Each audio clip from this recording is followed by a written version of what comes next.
సాయి కృష్ణ పేరుతో ప్రచారంలో ఉన్న ఫోటోలపైన పొలిటికల్ దుమారం రేగుతుంది. ఇప్పుడు వైసీపీ నేతలకు దమ్ముంటే వాళ్ళు రిలీజ్ చేసిన ఫోటోలతో పోలీసులకు ఫిర్యాదు చేయగలరా అని సవాల్ చేశారు జనసేన ఎమ్మెల్యే బొలిశెట్టి శ్రీనివాస్.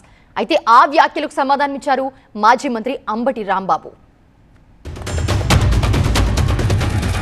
కాపు కులాన్ని దూరం చేయాలి అని ఆలోచనతో పనిచేస్తున్నటువంటి వీళ్ళు నేను అడుగుతున్నా, మీకు ఛాలెంజ్ చేస్తా ఉన్నా, మీరు రాజకీయ సన్యాసమైనా చేయండి, జగన్మోహన్ రెడ్డి కానీ అంబటి రాంబాబు కానీ మీ సాక్ష్యాలను అనేది ఫేక్ అని ఒప్పుకోండి, లేదా మీరు కోర్టుకి సబ్మిట్ చేయండి. ఎవరైతే చంపబడ్డ వ్యక్తి ఫోటో వచ్చింది, ఎలా వచ్చింది, మీరు తీసారా, ఎవరైనా తీసి మీకు ఇచ్చారా, తీసిన వాళ్ళు ఎవరో పేరు చెప్పండి, మేము పోలీసులు అరెస్ట్ చేస్తాం. ఇది మీకు మేము ఛాలెంజ్ చేస్తూ ఉన్నాం జనసేన పార్టీ తరఫున. ఇది ఫాల్స్ అయితే క్షమాపణ చెబుతా, తీసుకురమ్మను ఆ కుర్రాన్ని తీసుకురమ్మను. నేను ఫాల్స్ ఫోటోలు పెట్టినందుకే అనుకుందాం, కాసేపు నా మీద కేసులు పెడతారు.